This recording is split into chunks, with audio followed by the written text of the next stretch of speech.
الحمد لله رب العالمين والصلاة والسلام على أشرف الأنبياء والمرسلين أما بعد فأعوذ بالله من الشيطان الرجيم من همزه ونفخه ونفثه بسم الله الرحمن الرحيم رب اشرح لي صدري ويسر لي أمري واحلل عقدة من لساني يفقه قولي اللهم انفعنا بما علمتنا وعلمنا ما ينفعنا وزدنا علما فبشر عباد الذين يستمعون القول فيتبعون أحسنه أولئك الذين هداهم الله وأولئك هم أولو الألباب أعوذ بالله من الشيطان الرجيم بسم الله الرحمن الرحيم إن الذين آمنوا وهاجروا وجاهدوا بأموالهم وأنفسهم في سبيل الله والذين آووا ونصروا أولئك بعضهم أولياء بعض. یہ آیت کریمہ ہم کل پڑھ چکے ہیں.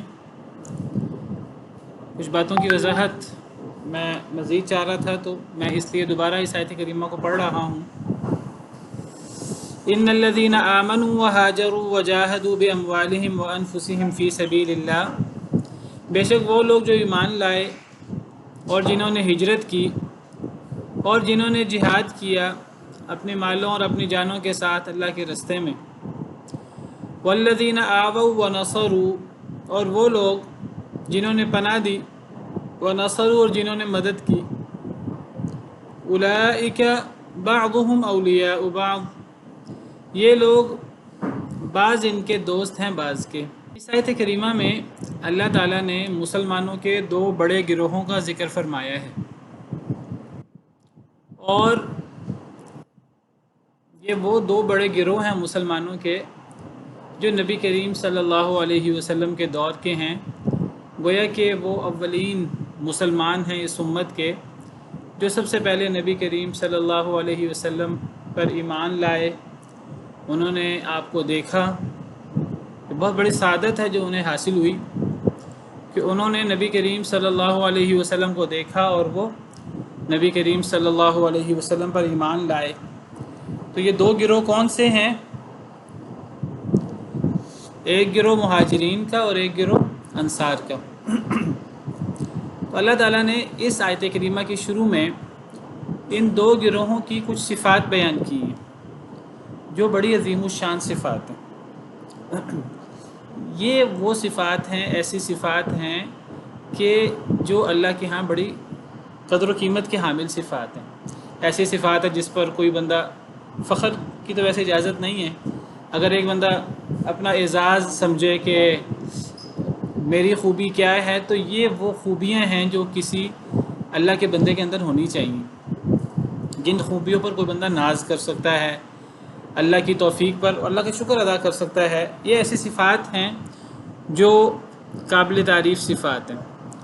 تو پہلے گروہ کی جو اللہ نے صفات بیان کی ہیں وہ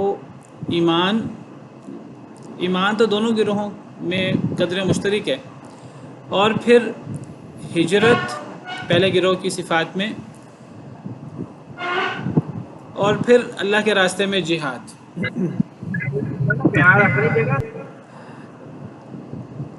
اپنی مالوں کے ساتھ اور اپنی جانوں کے ساتھ جہاد کی اہمیت اور جہاد کی فضیلت وہ مسلمہ ہے، چاہے وہ مال کے ساتھ ہو چاہے وہ اپنی جان کے ساتھ ہو. والذین آووا ونصروا، اور وہ لوگ جنہوں نے پناہ دی اور جنہوں نے مدد کی. تو پہلا گروہ مہاجرین کا ہے، اللہ نے ان کی بعض بڑی بڑی صفات بیان کی ہیں، اور دوسرا گروہ انصار کا ہے. اس کا مطلب یہ نہیں ہے کہ مہاجرین میں یہی صفات تھیں اور بڑی صفات نہیں تھیں، اور انصار میں بھی یہی صفات تھیں اور بڑی صفات نہیں تھیں، اور بھی بڑی بڑی عظیم صفات تھیں مہاجرین کے اندر بھی اور انصار کے اندر بھی. بہرحال یہاں اللہ تعالیٰ بعض مخصوص صفات کا ذکر فرما رہے ہیں. اس سے ان صفات کی اہمیت کا اندازہ ہوتا ہے اللہ کے ہاں کہ یہ صفات اللہ کے ہاں کتنی اہمیت کے حامل ہیں کہ اللہ تعالیٰ ان صفات کو بطور خاص ذکر فرما رہے ہیں، اور اللہ ان صفات کو ان گروہوں کی گویا کی فضیلت میں ان صفات کو اللہ تعالیٰ بیان فرما رہے ہیں. اب کہنے کو انصار نے بھی جہاد کیا ہے، اور دیگر بھی بڑی بڑی صفات تھی انصار کے اندر بھی، جس کے اندر صدقہ خیرات کرنا، اللہ رسول کی اطاعت کرنا، سچائی اور بہادری اور مختلف قسم کی صفات تھیں۔ اللہ نے یہاں بعض بڑی بڑی صفات کا ذکر فرمایا ہے، مہاجرین کی اور انصار کی۔ پھر اللہ فرماتے ہیں کہ یہ جو دو گروہ ہیں، ایک مہاجرین کا ہے اور ایک انصار کا ہے، جنہوں نے پناہ دی اور جنہوں نے مدد کی۔ تو بہرحال ایک تو ان صفات کی اہمیت کا پتہ لگتا ہے کہ کسی مسلمان کو اپنے ہاں پناہ دینا اور کسی کی مدد کرنا جب وہ بے سر و سامانی کی حالت میں ہو، جس طرح مہاجرین کی کیفیت تھی، اور جس طرح پھر انصار نے مدد کی، اپنی ہر چیز ہی انہوں نے گویا کہ وہ ڈیوائیڈ کر دی۔ یہاں تک انصار چلے گئے کہ انہوں نے کہا کہ ہم اپنے کاروبار جو ہیں وہ آدھے آدھے کر کے اپنے مہاجر بھائیوں کو دے دیتے ہیں، اور اگر کسی کی بیویاں زیادہ ہیں تو انہوں نے کہا ہم اپنی بیوی کو طلاق دے کر، اگر دو بیویاں ہیں ایک بیوی کو طلاق دے دیتے ہیں۔ مہاجر بھائی سے کہا کہ آپ اس سے شادی کر لیں۔ یہاں تک انصار نے نبی کریم صلی اللہ علیہ وسلم نے جو مواخات قائم کی اور جو احکامات دیے، ان احکامات کے نتیجے میں یہاں تک انصار نے مدد کی اور ان کا لقب انصار پڑ گیا۔ تو یہ وہ عظیم صفات ہیں انصار کی جو یہاں ذکر کی ہیں، اور بھی بڑی بڑی صفات تھیں انصار میں۔ تو ان صفات کی اہمیت کا اندازہ ہوتا ہے۔ تو یہ خاص صفات ہیں انصار کی، اور اس سے پہلے مہاجرین کی۔ اور دیکھیں مہاجرین کا ذکر انصار سے پہلے کیا ہے، جس سے پتہ لگتا ہے کہ انصار کے جتنے بھی فضائل ہوں، مہاجرین افضل ہیں انصار سے، کیونکہ وہ ایمان لانے میں مقدم ہیں، سبقت لے جانے والے ہیں۔ زیادہ مشکل حالات کا سامنا مہاجرین نے کیا ہے، اور سب سے اہم چیز جو مہاجرین کے بارے میں ہے کہ ان کو سبقت حاصل ہے، اور اس میں سبقت کو بہت زیادہ اہمیت ہے۔ کس نے کتنا جلدی اسلام قبول کیا، اگرچہ سبقت کے اندر حالات کا بھی عمل دخل ہوتا ہے۔ اب آج کے دور کے مسلمان کہہ سکتے ہیں کہ بھئی ہم تو آئے ہی لیٹ ہیں، ہم تو پیدا ہی نبی کریم صلی اللہ علیہ وسلم کے 1400 سال بعد، 1450 سال کے بعد پیدا ہوئے ہیں۔ نہیں، ہم یہ بات نہیں کہہ سکتے۔ جو فضیلت صحابہ کی ہے وہ فضیلت صحابہ کی ہے، یعنی ہم یہ بات اس لیے نہیں کہہ سکتے کہ اللہ کو بہتر پتہ تھا کہ اللہ نے نبی کریم صلی اللہ علیہ وسلم کی صحبت کے لیے اور آپ کے لیے جانیں نشاور کرنے کے لیے اور آپ کے لیے قربانیاں دینے کے لیے اللہ نے کس گروہ کو منتخب کرنا ہے، یہ بھی اللہ رب العالمین کی حکمت بالغہ ہے۔ ہم آج اپنے آپ کو مسلمان کہتے ہیں اور ہم لا الہ الا اللہ محمد رسول اللہ پڑھنے کے دعوے کرتے ہیں، قرآن و سنت پر عمل کرنے کے دعوے کرتے ہیں، ہمیں نہیں اندازہ اگر ان حالات میں ہم ہوتے تو ہم کہاں کھڑے ہوتے۔ بہرحال اللہ تعالیٰ سے انسان کو اللہ پر توکل کرنا چاہیے اور اللہ سے ہی مدد مانگنی چاہیے۔ تو جو فضیلت مہاجرین کی ہے اللہ نے ان کا ذکر پہلے کیا ہے، انصار کا ذکر بعد میں کیا ہے۔ تو یہاں اللہ تعالیٰ نے مہاجرین کی کچھ صفات بیان فرمائی اور انصار کی کچھ صفات بیان فرمائی، اور اللہ تعالیٰ یہ صفات بیان کر کے فرما رہے ہیں کہ مہاجرین اور انصار یہ آپس میں ایک دوسرے کے دوست ہیں، ان کو آپس میں ایک دوسرے کا دوست ہونا چاہیے۔ ایک مسلمان کو دوسرے مسلمان کے ساتھ دوستی کا اور ولا کا تعلق ہونا چاہیے۔ یہ بھی اسلام کے بنیادی جو اصول ہیں ان میں ایک بڑا اصول ہے الولا والبراء۔ اس آیت کریمہ میں اس اصول کی طرف بھی اشارہ ہے کہ ایک مسلمان کا دوسرے مسلمان سے ولایت کا، محبت کا ایک تعلق ہوتا ہے، چاہے مسلمانوں کے آپس میں کتنے اختلافات کیوں نہ ہو جائیں۔ آپ کو پتہ ہے مسلمانوں کے اندر ہی نبی صلی اللہ علیہ وسلم جب اللہ کے پاس چلے گئے، فوت ہو گئے، تو کچھ عرصے کے بعد سیدنا عثمان، سیدنا علی رضی اللہ تعالیٰ عنہ کے دور میں حضرت عمر کی شہادت کے بعد فتنوں کا دروازہ کھل گیا، جس طرح حدیث مبارکہ میں پیش گوئی بھی تھی، اور صحابہ کرام کے اندر اختلاف بھی ہوئے، بڑی مخالفتیں بھی ہوئیں، ہم کہتے ہیں اجتہادی اختلاف تھے۔ اللہ تعالیٰ نے سب صحابہ کرام کے لیے اپنی رضا کا وعدہ کیا ہے اور جنت کا وعدہ کیا ہے، قرآن و سنت میں اس کا دلائل موجود ہیں، سب صحابہ جنتی ہیں۔ بہرحال صحابہ کرام میں اختلاف تھے، فضیلت کا فرق ہو سکتا ہے صحابہ کرام میں، بحیثیت مجموعی مہاجرین افضل ہیں بحیثیت مجموعی انصار سے۔ تو مہاجرین اور انصار کے درمیان مسلمانوں کا مسلمانوں کے ساتھ ولایت کا تعلق ہونا چاہیے۔ تو اللہ فرماتے ہیں کہ یہ لوگ بعض ان کے بعض کے دوست ہیں، بعض کو بعض کا دوست ہونا چاہیے، چاہے ان کے آپس میں کتنے اختلاف کیوں نہ ہوں۔ یہ ایسے ہی ہے جیسے کہ اللہ تعالیٰ نے سورہ توبہ میں اللہ فرماتے ہیں المؤمنون والمؤمنات بعضهم اولیاء بعض. سورہ توبہ آیت نمبر 71. مومن مرد ہوں اور مومن عورتیں ہوں، ان میں سے بعض بعض کے دوست ہیں. تو مومنوں کا آپس میں یہ تعلق ہونا چاہیے، ولا کا تعلق. مومنوں کا آپس میں ایک دوسرے کے بارے میں بہت محبت کا جذبہ اور ایک دوسرے سے اللہ کے لیے تعلق، اللہ کے لیے محبت ہونی چاہیے، چاہے ان کے آپس میں اختلافات کیوں نہ ہوں. بعض دفعہ مسلمانوں کے اندر اختلافات بہت بڑھ جاتے ہیں، جیسے میں نے اشارہ کیا ابھی جنگ جمل، جنگ صفین، ان میں صحابہ کرام بھی دونوں فریق میں شامل تھے. اگرچہ تابعین بھی بہت سارے شامل تھے زیادہ تر، لیکن صحابہ کرام بھی شامل تھے، بلکہ جو بڑے تھے ذمہ داران وہ صحابہ کرام بھی تھے. ایک طرف حضرت علی اور حضرت عائشہ جنگ جمل میں، اور دوسری طرف جنگ صفین میں حضرت علی اور حضرت امیر معاویہ رضی اللہ عنہم اور ارضاہم اجمعین. کئی صحابہ کرام شریک نہیں ہوئے اس میں، لیکن بہت سارے صحابہ کرام شریک بھی ہوئے ہیں. تو صحابہ کرام میں آپس میں بڑے بڑے اختلاف ہوئے ہیں، لیکن اس کا مطلب یہ نہیں ہے، بڑے بڑے اختلاف کے باوجود ان کا آپس کا ولا کا تعلق تھا، اور ولا کا تعلق ہونا چاہیے چاہے آپس میں اختلاف ہو جائے. تو ایک مسلمان کا دوسرے مسلمان سے جو ولا کا تعلق ہوتا ہے، دوستی کا تعلق ہوتا ہے، چاہے ایک مسلمان دوسرے مسلمان پر ظلم کرے، اس کے باوجود ایک مسلمان کا دوسرے مسلمان سے ولا کا تعلق ہونا چاہیے. اور ایک مسلمان کا ایک کافر سے برا کا تعلق ہونا چاہیے، بیزاری کا، چاہے وہ ایک کافر ایک مسلمان کے ساتھ حسن سلوک بھی کرے. وہ حسن سلوک ایک اب اپنی جگہ ہے. ایک مسلمان کا کافر کے ساتھ برا کا تعلق ہوگا، اور ایک مسلمان کے ساتھ ولا کا تعلق ہوگا، چاہے ان کے آپس میں کیس چل رہے ہوں، چاہے ان کے آپس میں دشمنیاں ہوں، چاہے ان کے آپس میں مخالفتیں ہوں. نہیں ہونی چاہیے، لیکن اگر ہوں اس کے باوجود مسلمان کا دوسرے مسلمان سے ایک تعلق ہے، یہ تعلق ختم نہیں ہو سکتا جو اسلام کا تعلق ہے. انما المؤمنون اخوۃ فاصلحوا بین اخویکم، سوائے اسے کہ نہیں مومن آپس میں بھائی بھائی ہیں تو دو بھائیوں میں صلح کروا دیا. تو یہاں اللہ تعالیٰ نے مہاجرین کا ذکر کیا ہے اور انصار کا ذکر کیا ہے، یہ افضل ترین گروہ ہیں مسلمانوں کے. اب پھر اس کے بعد اللہ تعالیٰ نے ایک تیسرے گروہ کا ذکر فرمایا ہے، والذین آمنوا ولم یہاجروا ما لکم من ولایتہم من شیء حتی یہاجروا، جو لوگ ایمان لائے اور انہوں نے ہجرت نہیں کی،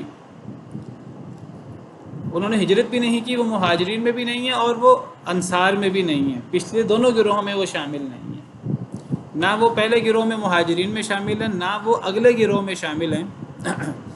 تو فرمایا ما لکم من ولایتہم، نہیں ہے تمہارے لیے ان کی ولایت سے کچھ بھی، حتی یہاجروا، حتیٰ کہ وہ ہجرت کر لیں. یعنی جو لوگ ایمان لائے اور ہجرت نہیں کی، ہجرت نہیں کی سے مراد یہ ہے کہ وہ انصار میں سے نہیں ہیں، کیونکہ انصار کے لیے تو ہجرت کرنا ضروری نہیں تھا، وہ تو خود مدینہ میں موجود تھے. ہجرت تو مدینہ کی طرف ہونی تھی، کیونکہ نبی کریم صلی اللہ علیہ وسلم نے مکہ سے مدینہ ہجرت کی تھی.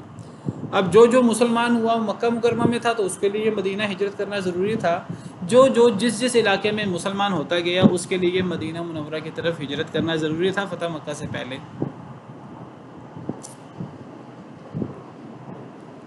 تو وہ لوگ جو ایمان لائے ہجرت نہیں کی، نہ وہ مہاجرین میں سے ہیں نہ وہ انصار میں سے، تو یہ تیسرا گروہ ہے. فرمایا ان سے تمہارا وہ تعلق نہیں ہے جو مہاجرین کا اور انصار کا آپس کا تعلق ہے، کیونکہ ان کے اندر ایک بڑی کمی ہے، اور وہ کمی یہ ہے کہ انہوں نے ہجرت نہیں کی. اس سے مراد وہ لوگ ہیں جو ہجرت کی استطاعت رکھتے تھے، لیکن ہجرت کی استطاعت کے باوجود انہوں نے ہجرت نہیں کی. تو یہ بہرحال اللہ کے نزدیک ہجرت کرنا ضروری تھا اور بہت اہم تھا. اور پیچھے ہم سورہ نساء میں پڑھ آئے ہیں کہ اللہ فرماتے ہیں کہ وہ لوگ جو مسلمان ہوئے اور انہوں نے ہجرت نہیں کی تو گویا کہ اپنے آپ پہ ظلم کرنے والے تھے. تو اللہ فرماتے ہیں کہ جب فرشتے انہیں فوت کریں گے، ان الذین توفاہم الملائکۃ ظالمی انفسہم قالوا فیم کنتم، فرشتے ان سے پوچھیں گے کہ تم کیا کرتے رہے، تم نماز، روزہ، حج، زکوٰۃ وغیرہ اپنے دینی احکام پر عمل نہیں کرتے رہے، دینی شعائر پر عمل نہیں کرتے رہے، تم کیا کرتے رہے؟ تو وہ آگے سے جواب دیں گے کننا مستضعفین فی الارض، ہم زمین میں کمزور تھے، تو فرشتے آگے سے کہیں گے قالوا اولم تکن ارض اللہ واسعۃ فتہاجروا فیہا، کہ اللہ کی زمین وسیع نہیں تھی تم اس میں ہجرت کر جاتے، تم مدینہ کی طرف ہجرت کر جاتے، وہاں تو اسلامی حکومت تھی، نبی کریم صلی اللہ علیہ وسلم موجود تھے، وہاں تمہارے ساتھ کافر مشکل اس طرح کر کے سختی نہیں کر سکتے تھے۔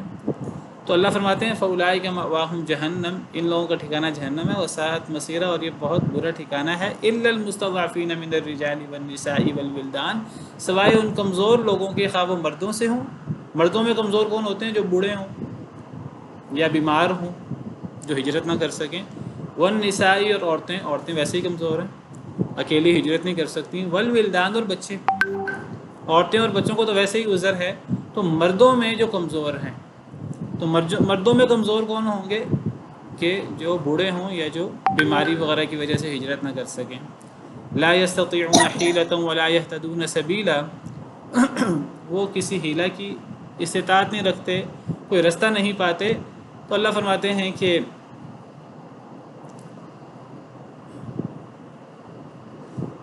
فَأُولَٰئِكَ عَسَى اللَّهُ أَن يَعْفُوَ عَنْهُمْ، شاید کہ اللہ انہیں معاف کر دے، ان کے لیے جہنم کی سزا نہ ہو۔ وَكَانَ اللَّهُ عَفُوًّا غَفُورًا، اللہ بہت بخشنے والے، معاف کرنے والے۔ تو ہجرت نہ کرنا ایک بڑا جرم تھا اس دور میں، اور اس کے اللہ نے سزا بھی بیان کی ہے، اور اس کی سزا میں سے ایک سزا یہ ہے کہ مہاجرین اور انصار کا ان سے وہ ولا کا تعلق نہیں ہونا چاہیے جو مہاجرین اور انصار کا، جو مسلمانوں کا آپس میں ایک تعلق ہوتا ہے، اور اس تعلق میں کمی کی وجہ یہ ہے کہ انہوں نے ہجرت نہیں کی۔ تمہارا ان سے ولایت کا تعلق نہیں ہے جب تک کہ وہ ہجرت نہ کر لیں۔ تو یہ تیسرا گروہ ہوا۔ بہرحال اس گروہ کے اندر یہ چیز بہرحال بہت اچھی ہے کہ یہ مسلمان ہیں، ایمان لے آئے ہیں، لیکن ایک کمی موجود ہے، کہ بڑی کمی موجود ہے، انہوں نے ہجرت نہیں کی۔ تو مسلمانوں کا ان سے ولایت کا وہ تعلق نہیں ہے جب تک کہ وہ ہجرت نہ کر لیں۔ لیکن چونکہ اب یہ بھی مومن ہے، اور مسلمان کا ایک دوسرے مسلمان سے ولایت کا تعلق ہوتا ہے، چاہے وہ اس میں کمی کیوں نہ ہو، جیسے میں نے ذکر کیا ابھی، چاہے ان میں آپس میں مخالفت، چاہے ان میں آپس میں دشمنی اور اس قسم کی چیزیں مسلمانوں میں شروع ہو جائیں، اس کے باوجود مسلمان تو ہیں۔ تو اس تعلق کی بنا پر اللہ فرماتے ہیں وَإِنِ اسْتَنصَرُوكُمْ فِي الدِّينِ، اگر وہ ہجرت نہ کرنے والے تم سے مدد مانگ لیں دین کے بارے میں، ان پہ ظلم ہو رہا ہے جس علاقے میں وہ موجود ہے، اور اب قصوروار تو ہیں، انہوں نے ہجرت نہیں کی، یا تو ہجرت نہیں کی، ہجرت کر سکتے تھے نہیں کی تو قصوروار ہے، یا یہ کہ وہ مجبور ہیں۔ بہرحال اگر وہ تم سے مدد مانگیں دین کے معاملے میں، فعلیکم النصر، تو تمہارے اوپر تو لازم پکڑو تم النصر، مدد کرنے کو۔ پھر مدد کرنا تمہارے لیے ضروری ہے، ان کی مدد کرنا ضروری ہے، مسلمان تو ہیں، اسلام کے تعلق سے پھر مدد کرنا ضروری ہے، اگرچہ ان کا تمہارے ساتھ ولایت کا وہ تعلق نہیں ہے جو مسلمان کا دوسرے مسلمان سے ہوتا ہے، لیکن مسلمان ہونے کی وجہ سے اگر وہ تم سے مدد مانگے دین کے معاملے میں تو مدد کرنا ضروری ہے۔ لیکن یہاں بھی شرط ہے الا علی قوم بینکم وبینہم میثاق، سوائے یہ کہ وہ ایسی قوم کے خلاف مدد مانگ رہے ہوں کہ تمہارا اس قوم کے ساتھ معاہدہ ہے۔ اگر تمہارا اس قوم سے معاہدہ ہے تو پھر تم ان کی مدد نہیں کر سکتے۔ اگر کسی ایسی قوم کے خلاف مدد مانگیں کہ تمہارا اور ان کا آپس میں کوئی معاہدہ نہیں ہے، پھر تم اس قوم کے خلاف ان مسلمانوں کی مدد کر سکتے ہو جنہوں نے ہجرت نہیں کی۔ واللہ بما تعملون بصیر، اور اللہ تعالیٰ ساتھ اس کے جو تم عمل کر رہے ہو دیکھ رہے ہیں۔ تو یہاں مسلمانوں کے تین گروہوں کی بات ہوئی ہے، ایک مہاجرین کی جو افضل ترین ہے، پھر انصار کی جو دوسرے نمبر پہ ہیں، ان کا بھی بڑا مقام ہے، اور پھر وہ مسلمان جنہوں نے ہجرت نہیں کی۔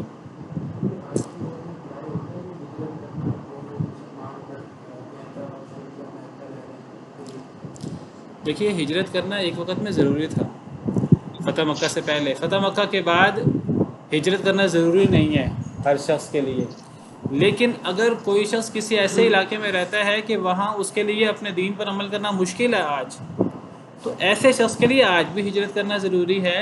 کسی ایسے اگر کوئی ایسا علاقہ موجود ہے جہاں وہ ہجرت کرے، جہاں اس کے لیے دین پر عمل کرنا مشکل نہ ہو، تو یہ حکم تو یعنی اس دور میں تو فتح مکہ سے پہلے تو کسی کے لیے کسی جگہ مشکل ہے یا نہیں ہے، اس کے لیے ہجرت کرنا ضروری تھا، تاکہ مسلمانوں کی طاقت مجتمع ہو جائے مدینہ منورہ میں۔ فتح مکہ سے پہلے یہ صورتحال تھی، فتح مکہ کے بعد یہ ختم ہو گئی تھی صورتحال۔ لیکن اگر کسی شخص کے لیے کوئی شخص آج بھی کسی ایسے علاقے میں ہے، مسلمان ہے، اور اس کے لیے اپنے دین پر عمل کرنا مشکل ہے، تو ایسے شخص کے لیے ہجرت کرنا ضروری ہے۔ اللہ تعالیٰ نے قرآن کریم میں فرمایا ہے، اللہ تعالیٰ فرماتے ہیں سورہ عنکبوت میں، یا عبادی الذین آمنوا ان ارضی واسعۃ فایای فاعبدون، آیت نمبر 56 ہے۔ اے میرے وہ بندو جو ایمان لائے ہو، بے شک میری زمین بہت وسیع ہے، بس خاص میری تم عبادت کرو۔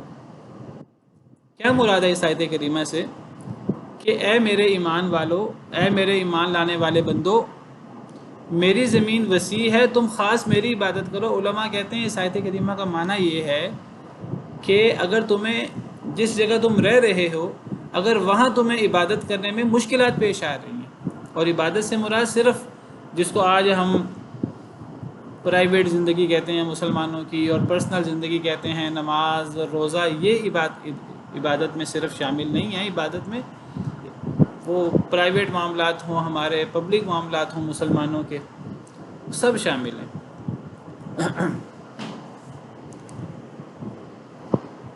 تو اے میرے وہ بندو جو ایمان لائے ہو، بے شک میری زمین وسیع ہے، میری عبادت کرو۔ علماء کہتے ہیں یہاں عبادت کا اور زمین کے وسیع ہونے کا کیا تعلق ہے؟ کہتے ہیں تعلق ہے، تعلق یہ ہے کہ اگر اللہ کی عبادت میں، اور اللہ کی عبادت کے بارے میں کئی دفعہ بات کر چکا ہوں کہ عبادت کا جو وسیع مفہوم ہے، اللہ کے ہر دین پر عمل، یہ عبادت ہے۔ تو اللہ کے احکامات پر عمل کرنے میں اگر کسی علاقے میں مسلمانوں کو مشکل پیش آ رہی ہے، تو مسلمانوں کو وہاں سے ہجرت کر جانی چاہیے، کیونکہ اللہ کی زمین وسیع ہے۔ تو ہجرت کا یہ مفہوم یہ آج بھی باقی ہے۔ کافروں کے درمیان رہنا، اگر کوئی مقصد نہ ہو، اگر کوئی مسلمان اس لیے رہ رہے ہیں کہ وہاں دعوت کی وجہ سے وہاں دعوت دیں گے اور اس قسم کا کام کریں گے، وہ بالکل ایک الگ چیز ہے۔ وہ تو سارے نبی اور نبیوں کے ورثہ ہمیشہ یہ کام کرتے رہے۔ ویسے کافروں کے درمیان رہنا یہ انسان کے لیے نقصان دہ بھی بہت زیادہ ہے، اور نبی صلی اللہ علیہ وسلم نے ایسے لوگوں سے برات کا اظہار کیا ہے جو بلا وجہ کافروں کے درمیان رہتے ہیں۔ آپ نے فرمایا انا بری، اب الفاظ مجھے یاد نہیں ہیں، آپ نے فرمایا جو بندہ کفار کے درمیان رہتا ہے، میں ایسے لوگوں سے بری ہوں، بیزار ہوں، ایسے مسلمانوں سے جو کافروں کے درمیان رہیں۔ اور جس مسلمان سے نبی صلی اللہ علیہ وسلم بیزاری کا اظہار کریں تو کیا کیفیت ہوگی، غور کر لیجیے، صحیح حدیث ہے۔ بہرحال تو اس آیت کریمہ میں 3 قسم کے مسلمانوں کا ذکر ہوا، 3 قسم کے گروہوں کا ذکر ہوا، اور اس آیت کریمہ کا فوکس یعنی مسلمانوں کے آپس کے تعلق پر ہے، کہ مسلمانوں کا آپس میں تعلق ہونا چاہیے، ایک دوسرے کی مدد کرنی چاہیے مسلمانوں کو۔ پہلے 2 گروہ ان کا آپس کا ولایت کا زیادہ مضبوط تعلق ہے، تیسرے گروہ سے وہ تعلق نہیں ہے، لیکن اگر تیسرا گروہ مدد مانگے تو مدد کرنی ہے ان کی مشروط طور پہ۔ پھر اللہ فرماتے ہیں والذین کفروا بعضهم اولیاء بعض۔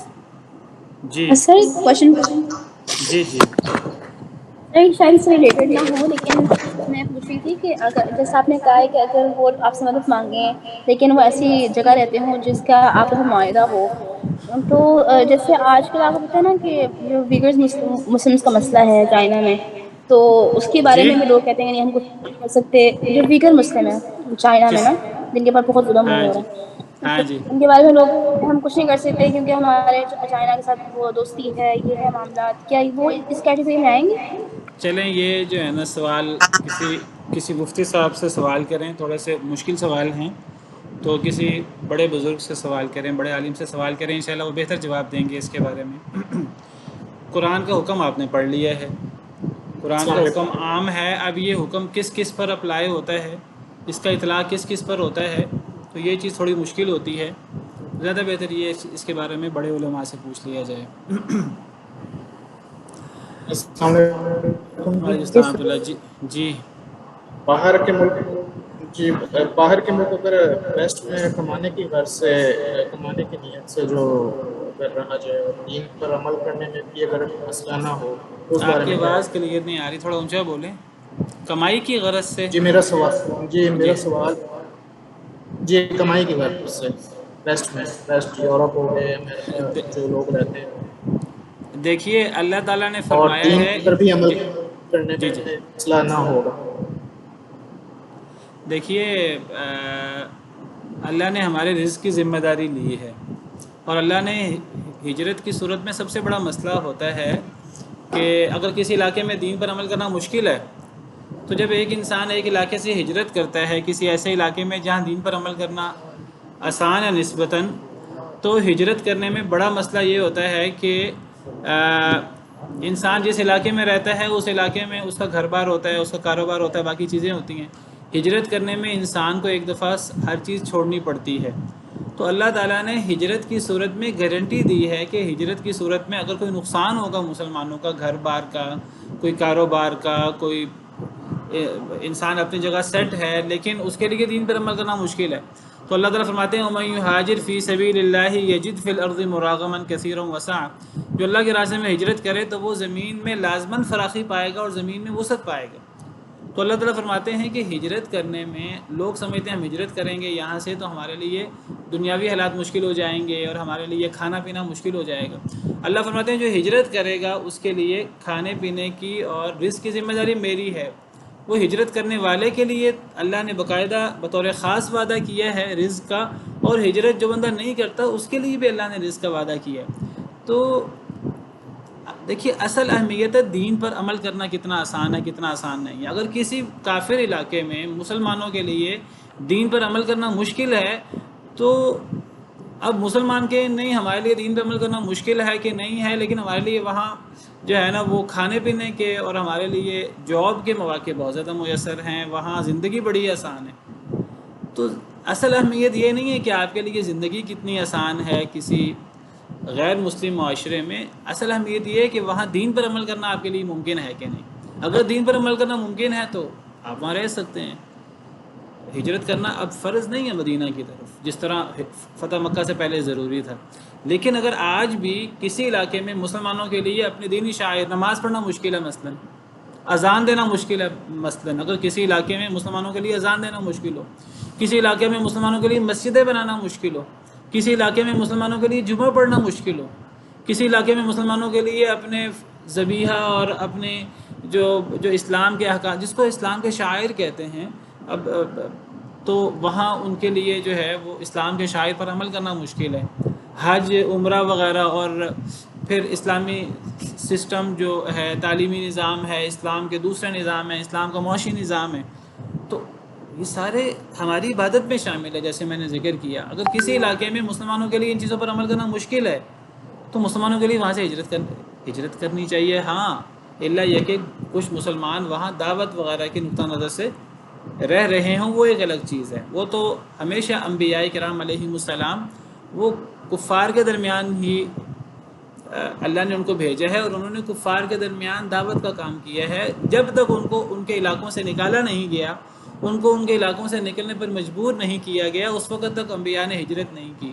تو جو بندہ ہجرت یعنی دعوت کا کام کرتا ہے اور دوسروں کو واعظ و نصیحت کرتا ہے، تو اس کا تو فائدہ ہے وہ کفار کے درمیان رہے، چاہے اس کو وہاں آزمائشوں کا سامنا کرنا پڑے، چاہے اس کو وہاں مشکلات کا سامنا کرنا پڑے، پھر اس کا اجر اللہ کے ہاں بہت بڑھ جاتا ہے۔ لیکن صرف جو ہے وہ اپنے اچھی زندگی گزارنے کی غرض سے، اچھی جاب کی غرض سے کافر علاقے میں رہنا اور وہاں دین پر عمل کرنا مشکل ہو، تو اللہ نے تو وعدہ کیا ہے۔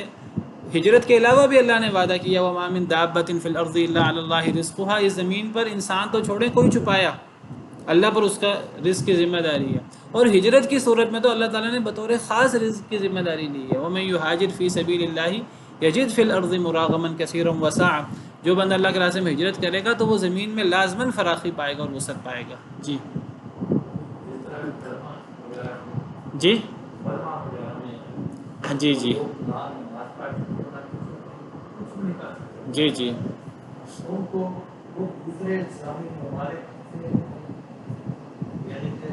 ان کو پناہ دینے کو تیار نہیں ہے دوسرے ممالک۔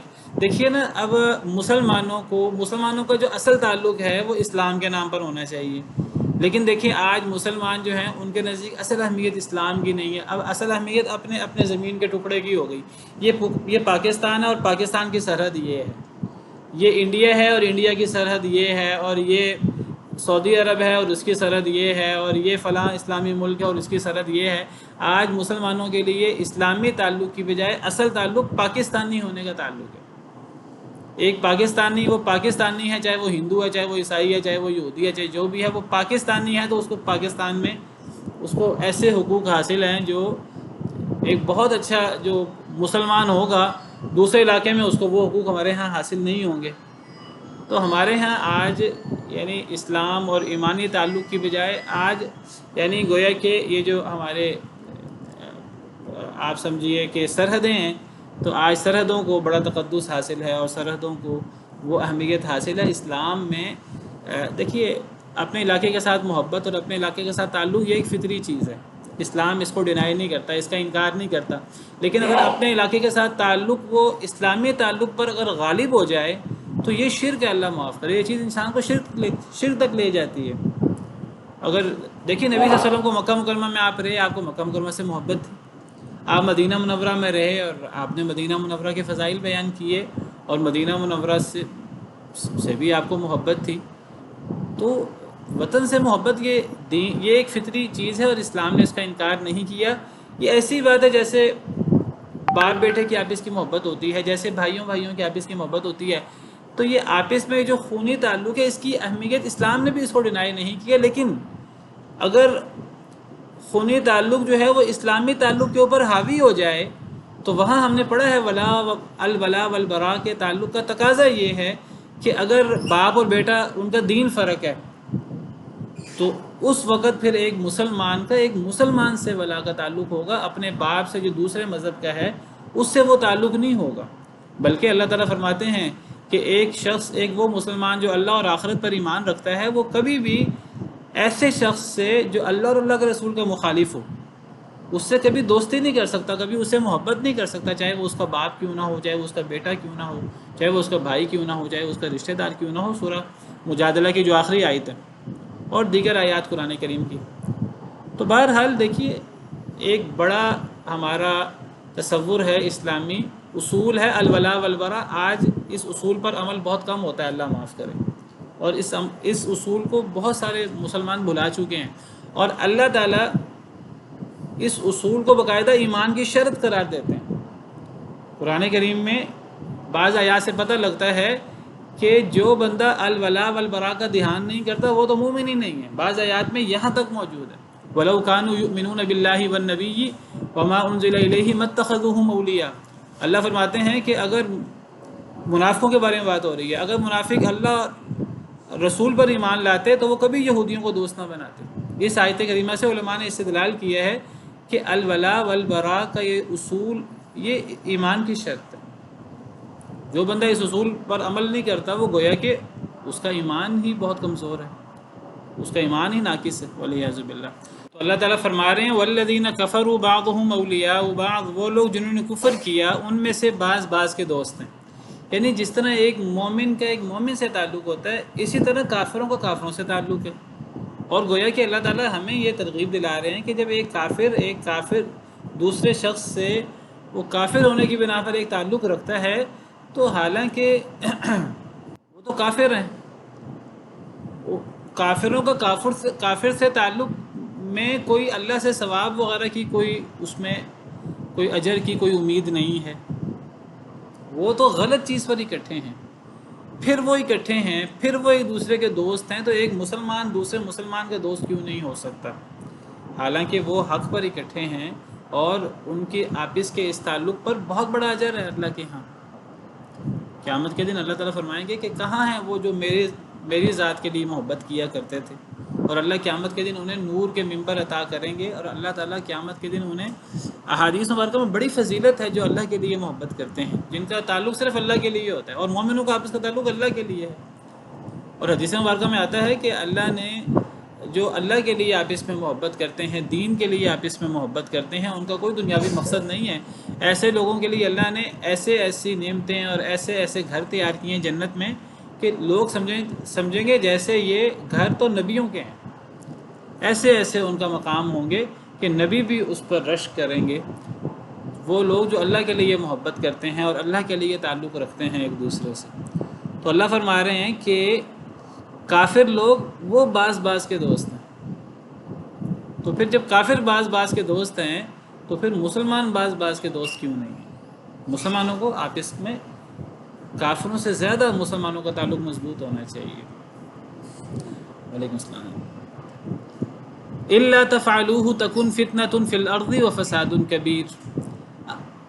الا یہ ان اور لا ہے. الا بعض دفعہ ایک لفظ ہوتا ہے جس کا مطلب مگر ہوتا ہے الا، اور کبھی کبھی الا یہ دو لفظ ہوتے ہیں. یہ دو لفظوں کا مجموعہ ہوتا ہے وہ ان اور لا. ایک ہے الا جو مگر کے معنی میں ہوتا ہے جس کو ہم استدراک کہتے ہیں. استدراک یہ تو الا کا وہ معنی ہے اگر الا ایک حرف ہو تو. لیکن کبھی کبھی الا یہ دو الفاظ کا مجموعہ ہوتا ہے. کیسے؟ ان اور لا مل کر، دیکھیں نون ساکن ہے اور آگے لا، اگر نون کا لام میں ادغام ہو جائے تو یہ آپس میں مل کر الا بن جاتا ہے. تو الا یہ ان اور لا سے مل کر اب نون، پھر نون لکھتے نہیں ہیں تو ہم اس کا معنی جی لکھا اسی طرح جائے گا. یہ الا ہو یا یہ اگلا الا ہو تو یہ الا یہ ایسے ہی ہے جو پہلا ہے الا ہے وہ اس کا مطلب ہوتا مگر. جیسے کلہم جاؤ الا زیدن، سب آئے سوائے زید کے. تو یہاں اس جملے میں الا مگر کے معنی میں استدراک کے لیے. لیکن کبھی کبھی الا ان اور لا سے مل کر بنا ہوتا ہے. اس صورت میں ان کا مطلب اگر ہوتا ہے اور لا کا مطلب نہیں ہوتا ہے. ٹھیک ہے، تو اس صورت میں پھر ہم الا کا معنی کریں گے اگر نہ. اور اس کی اور بھی ایسے الفاظ ہیں. مثال کے طور پر ایک لفظ ہے الا. الا کا عربی زبان میں کیا مطلب ہوتا ہے؟ آپ نے کئی دفعہ پڑھا ہے یہ لفظ الا. الا کا مطلب کیا ہوتا ہے؟ جی خبردار، آگاہ رہو. خبردار. الا خبردار، یہ ایک لفظ ہو تو خبردار. اور کبھی کبھی الا بھی آ الگ ہوتا ہے اور لا الگ ہوتا ہے. تو آ اور لا مل کر الا، اس صورت میں کیا معنی ہوگا الا کا؟ کیا نہیں. کیا نہیں. ٹھیک ہے جی. تو الا یہ دو الفاظ کا مجموعہ بھی ہو سکتا ہے اور یہ ایک لفظ بھی ہو سکتا ہے. ٹھیک ہے، اسی طرح الا ہے. تو اب یہاں جو ہے عام طور پہ ہم الا پڑھتے ہیں مگر کے معنی میں. یہاں الا اگر نہ کے معنی میں. یہ ان اور لا ہے. الا تفعلوہ، اگر نہ تم نے کیا، اس کو، کس کو؟ جس کا پچھلی اور اس آیت میں حکم موجود ہے. پچھلی اور اس آیت میں کس کا حکم موجود ہے؟ یہ مسلمانوں کا مسلمانوں سے تعلق کا حکم ہے اور کافروں سے کافروں کا تعلق بیان کیا گیا ہے کہ کافر کے دوست ہیں، مسلمانوں کو مسلمانوں کا دوست ہونا چاہیے. اگر تم نے یہ کام نہ کیا، یعنی اگر مومنوں نے مومنوں سے دوستی نہ رکھی، مومنوں نے مومنوں سے ولا کا تعلق نہ رکھا. میں پہلے بھی ذکر کر چکا ہوں کہ مومن آپس میں مخالف ہو سکتے ہیں ایک دوسرے کے. یہ بات یاد رکھیے. علماء کرام کہتے ہیں کہ اگر ایک مومن دوسرے مومن پر ظلم کرنے والا ہو تو ایک مومن کا دوسرے مومن سے ظلم کی وجہ سے ایک دوری تو ہوگی کہ یہ وہ مجھ پہ ظلم کرتا ہے، اس کے باوجود اس کے ایمان کی وجہ سے اس کو محبت کرنی ہوگی، چاہے اس کے ظلم کی وجہ سے ان کا آپس کی تھوڑی دوری بھی ہو جائے. لیکن ایک مومن کا دوسرے مومن سے ایمان کی وجہ سے ولا کا تعلق قائم رہتا ہے. اور اگر کسی شخص کا کسی دوسرے مسلمان سے کسی زیادتی، کسی ظلم کی وجہ سے کچھ دوری ہو سکتی ہے، وہ الگ چیز ہے، لیکن ایمان کی وجہ سے ولا کا تعلق ختم نہیں ہو سکتا. اور جیسے میں نے پہلے بھی ذکر کیا کہ ایک کافر وہ آپ کے ساتھ کتنا حسن سلوک کیوں نہ کرے، وہ آپ کی جان ہی کیوں نہ بچائے کسی موقع پر، اس کا وہ جان بچانے کی وجہ سے آپ کے دل میں اس کے بارے میں ایک اچھا جذبہ پیدا ہوگا کہ اس نے میرے ساتھ حسن سلوک کیا ہے. وہ ایک فطری چیز ہے، اس سے انکار نہیں ہے. لیکن کافر ہونے کی وجہ سے اس سے بیزاری کا جو ایک حکم ہے وہ ہمارے اندر پھر بھی باقی رہنا چاہیے، کیونکہ یہ ہمارے عقیدہ الولاء والبراء کا تقاضا ہے کہ ہم ایک مومن سے، چاہے وہ ظالم ہو، ہمارا اس سے ولا کا جو ایمانی تعلق ہے وہ ختم نہیں ہوتا. اور ایک کافر چاہے وہ ہمارے ساتھ حسن سلوک کرنے والا کیوں نہ ہو، اس سے ہمارا برا کا تعلق ختم نہیں ہوتا، کیونکہ وہ اللہ اور اللہ کے رسول کا مخالف ہے، وہ اللہ کا منکر ہے اور وہ نبی کریم صلی اللہ علیہ وسلم کو جھٹلانے والا ہے۔ تو یہ اس کا اتنا گھناؤنا عمل ہے کہ اس گھناؤنا عمل کی بنا پر ہمارا اس سے برات کا تعلق ختم نہیں ہوگا، وہ برقرار رہے گا۔ اس کے ساتھ ممکن ہے کہ ہمارے دل میں اس کے بارے میں اچھے جذبات آ جائیں اس کے کسی نیکی کی وجہ سے، وہ الگ چیز ہے۔ تو اللہ فرماتے ہیں اگر تم نے یہ کام نہ کیا، یعنی اگر مومنوں نے مومنوں سے تعلق نہ رکھا اور ان کو چھوڑ کر یہ تعلق کافروں سے بنا لیا، اگر ولا کا تعلق مومنوں کا مومنوں سے نہ رہا، اگر الولا والبرا ختم ہو گیا، تکن فتنۃ فی الارض، ہو جائے گا بہت بڑا فتنہ زمین میں، وفساد کبیر، اور بہت بڑا فساد جو آج ہوا ہوا ہے۔ اللہ تعالیٰ نے تو قرآن میں کھول کے بیان کر دیا، قرآن کریم میں احادیث مبارکہ بہت زیادہ ہیں اس کے بارے میں۔ اگر تم نے یہ ولا والبرا کا تعلق اس کو بنیاد نہ بنایا آپس کے تعلق کے لیے، تو زمین میں بہت بڑا فتنہ ہوگا، بہت بڑا فساد ہوگا۔ اللہ نے تو پہلے بتا دیا تھا، اب ہم دیکھ رہے ہیں اس کو، مسلمانوں کو کس طرح الگ الگ کر کے، کاٹ کاٹ کر، ان کو ڈیوائیڈ کر کر کے ان کو کمزور کیا جا رہا ہے، اور مسلمان ہو رہے ہیں۔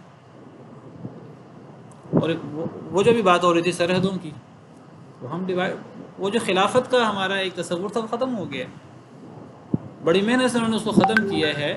اور آج اگر کوئی اسلامی ملک خلافت کی بات کرتا ہے یا خلافت کو قائم کرنے کی کوشش کرتا ہے، پورا عالم کفر اکٹھا ہو جاتا ہے۔ اس کو شکست دینے کے لیے عالم کفر اکٹھا نہیں ہوتا، وہ اپنے ساتھ مسلمانوں کو بھی ملا لیتے ہیں، نام نہاد مسلمانوں کو، اللہ معاف کرے، اور مسلمانوں کے سرکوبی کرنے پر تیار ہو جاتے ہیں۔ طالبان کے ساتھ کیا ہوا ہے آپ سب کو پتہ ہے، اس کے اندر مسلمانوں نے ساتھ دیا ہے کفار کا۔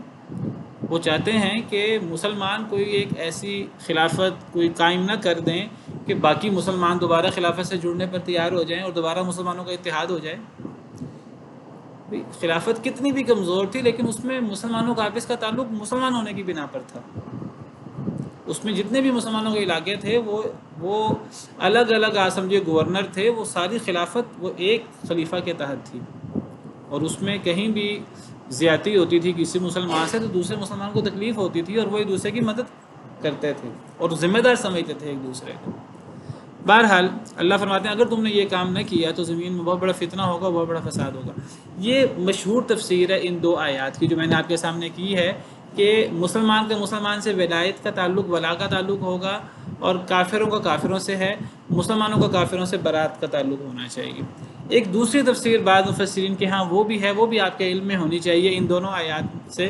وہ کہتے ہیں کہ یہاں ولایت سے مراد مسلمانوں کا آپس کا ولا کا تعلق بھی ہو سکتا ہے، اور یہاں ولایت سے مراد وراثت کا تعلق بھی ہو سکتا ہے۔ نبی صلی اللہ علیہ وسلم نے جب مہاجرین اور انصار میں مواخات مدینہ جب آپ نے قائم کی تھی تو ان کا آپس میں وراثت کا تعلق قائم ہو گیا تھا، حالانکہ وہ دوسرے کے، آپ کو پتہ ہے وراثت رشتہ داری کی بنا پر ہوتی ہے، لیکن وہ جو مہاجر اور انصار تھے شروع دور میں وہ آپس میں ایک دوسرے کے وارث بھی ہوتے تھے۔